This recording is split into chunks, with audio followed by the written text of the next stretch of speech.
बिस्मिल्लाहिर्रहमानिर्रहीम। अस्सलाम वालेकुम। आप देख रहे हैं फ़याज़ महमूद यूट्यूब चैनल।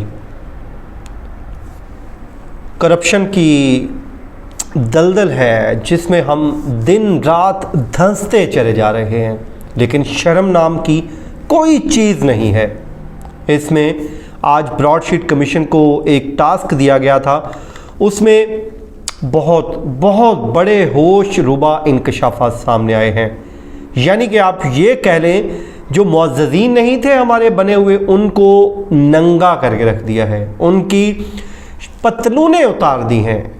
यानी कि अब हुकूमत के कोर्ट में ये बॉल है, और ये मैं हुकूमत से बिल्कुल समझूंगा कि क्योंकि ये हुकूमत खालिस्तन इमरान खान नारा ये लगा के आए थे कि वो जो करप्शन है इसका ना सिर्फ खात्मा करेंगे बल्कि इनको बेनकाब भी करेंगे। अब क्योंकि ब्रॉडशीट कमीशन ने 200 शख्सियात की फहरिस्त, वो तमाम के तमाम जो टारगेट्स हैं वो हुकूमत वक्त यानी कि इमरान खान के हाथ में थमा दी है। वो क्या है इस पे मैं बात करूंगा। आज मैं बहुत गुस्से में हूं। उसकी रीज़न यही है कि यार इस पाकिस्तान को इन लोगों ने क्या समझ रखा है, जिसका दिल आता है लूटता है, करप्शन करता है और यहाँ से चलता बनता है। अवाम हमारे गरीब से गरीब तर होते जा रहे हैं, हुक्मरान हमारे अमीर से अमीर तर होते जा रहे हैं।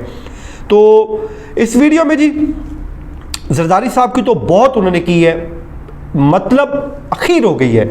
आप सुने जी, ब्रॉडशीट कमीशन ये कहता है कि 1990 में करप्शन से बनाई गई जो जायदादों की तलाश में की जो कोशिशों का बाज़ाब्ता तौर पे आगाज़ होता है, और उसके बाद वो हुकूमत पाकिस्तान ने मशहूर स्विस केस में फ़रीक भी हुकूमत पाकिस्तान बन गई। ये जी मजमूई तौर पे 29 पॉइंट है जो मैं आपके साथ वन बाय वन शेयर करूँगा। तो अच्छा जी, स्विस केसेस का आपको पता है, वो आसिफ अली जरदारी साहब और मोहतरमा बेनज़ीर भुट्टो के खिलाफ केसेस थे। जिसके बाद होता यह है कि 2008 में यूसुफ रज़ा गिलानी बन जाते हैं इस मुल्क के वज़ीर आज़म। कहने को वो मैं क्या कहूँ उनको, वो वज़ीर आज़म बनते हैं। उसके बाद वो उस वक्त के अटॉर्नी जनरल जो मलिक क़य्यूम है, उनको वो कहते हैं कि स्विस हुकाम को ख़त लिखें कि जो पाकिस्तान फ्रीक बना हुआ है स्विस मुकदमात में, वो हम वापस लेने की इस्तदा करते हैं। वो वापस लेते हैं।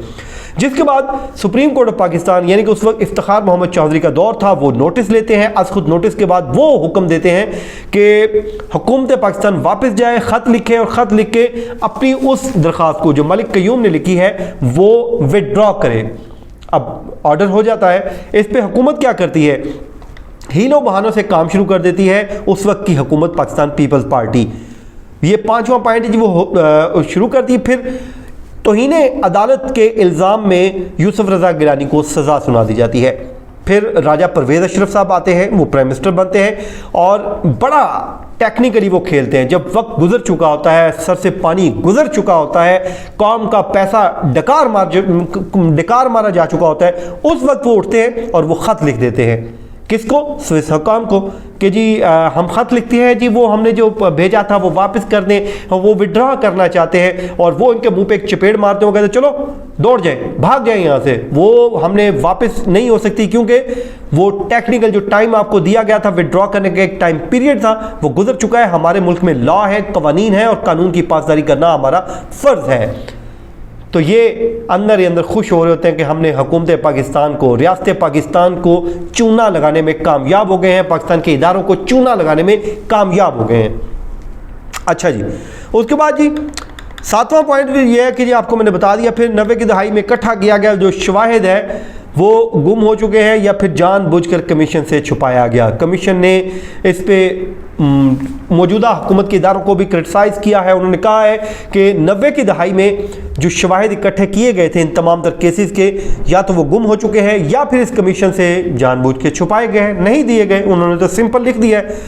अब आगे जाके वो नवा कहते हैं जी मलिक क़य्यूम का जो ख़त की कॉपी है वो तो वज़ारत कानून से हमें मिल गई है, मगर स्विस हुक्काम ने जो जवाबी ख़त लिखा था वो सानू कोई नहीं मिली।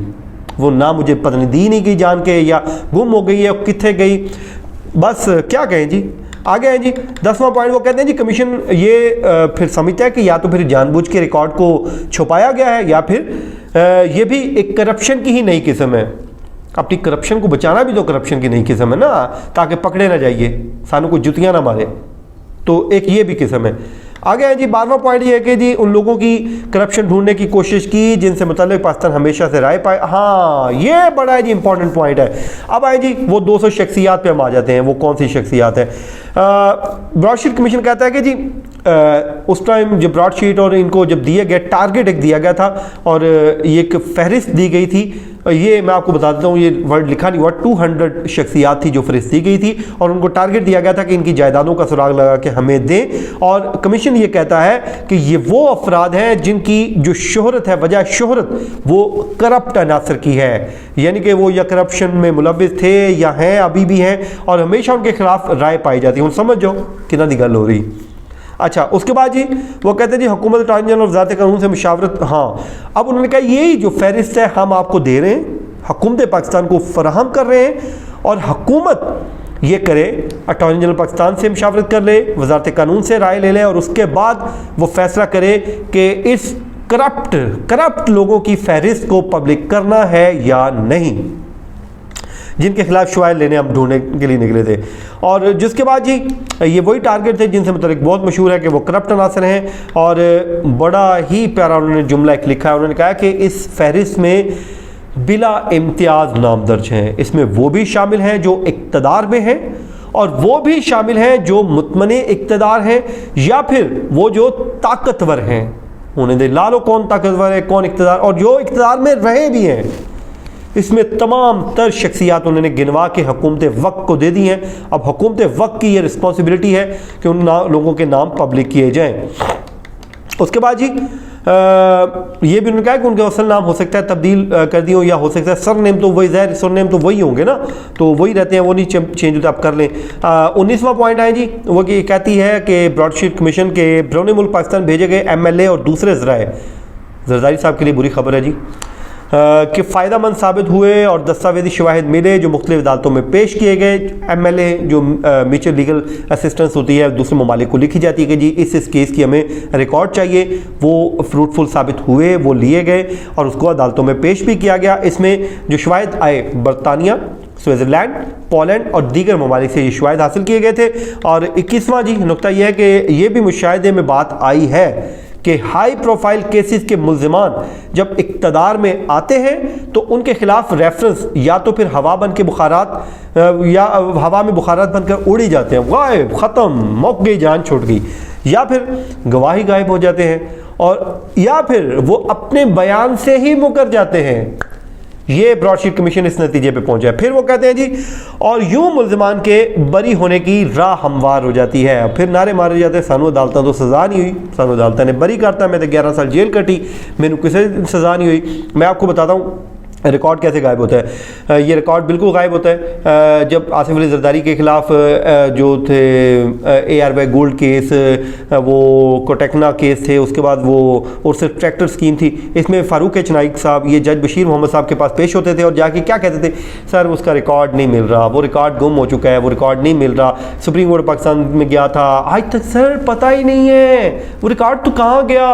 अच्छा, उस टाइम जो उनके जो प्रोसिक्यूटर जनरल थे, प्रोसिक्यूटर थे नैब के, वो माशाल्लाह जरदारी साहब के वकील हैं, वो भी आके बेबस होकर खड़े हो जाते थे और ये इसकी निशानदेही की गई है। उन्होंने कहा कि जो रिकॉर्ड है वो गायब कर दिया जाता है और यूं मुल्ज़िमान बरी हो जाते। उसमें जरदारी साहब बरी हो गए थे क्योंकि सिर्फ रिकॉर्ड गुम हो गया था, मिला ही नहीं जी, ज़मीन खा गई, आसमान निकल गया, बस गया। उन्होंने फिर उसके मिसाल भी दी है कि बरतानिया स्विट्ज़रलैंड से आने वाला रिकॉर्ड गुम हुआ और बरतानिया में तो उन्होंने कहा आपने देखा भी होगा कि मीडिया के सामने एक सफ़ेद रंग की गाड़ी में बॉक्सेस रख के वो रिकॉर्ड गायब किया जा रहा था। और ये आपको याद होगा जरदारी साहब के दौरे हुकूमत में ये उस वक्त लंदन हाई कमीशन में ये सब मनाजर हमने अपनी गुनाहगार आंखों से देखे हैं। उसके बाद जी 27वां नुकता ये कि नैब के जो मौजूदा DG हैं ज़ाहिर शाह, उन्होंने बताया कि 12 डिप्लोमेटिक बैग में दस्तावेज़ात हमने दोबारा हासिल कर ली थी, लेकिन वो क्योंकि डिप्लोमेटिक बैग हैं हम उनको खोल नहीं सकते, तो जिस पे नैब ने उस पर उन्होंने सिफारिश कर दी है कमीशन ने कि अब नैब ने यह तय करना है कि उन 12 डिप्लोमेटिक बैग में दस्तियाब जो रिकॉर्ड है उसका जायज़ा ले और उसको नए से देखे कि अगर उसकी नए सिरे से कोई तहकीकात करनी है, कोई प्रोसीडिंग स्टार्ट करनी है या फिर जो केसेस अदालतों में ज़ेर समात है उनमें उनको इस्तेमाल में लाना है या कारआमद बनाना है। है। तो ये भी कहा है कि उन डिप्लोमेटिक बैग्स को खोलना चाहिए। उसकी वजह यह है कि पाकिस्तानी आवाम का हक है कि वो इन दस्तावेजात को देखें कि कैसे उनके मुल्क को करप्शन के जरिए लूटा गया। ये था जी आज का हमारा वीलॉग। यकीनन इसमें से मैं आपके साथ और भी शेयर करूंगा वीलॉग, तो आपको पसंद आया होगा। मुझे दीजिए इजाजत, लेकिन अपना फीडबैक देना मत भूलिए। इजाजत दीजिए, अल्लाह हाफिज।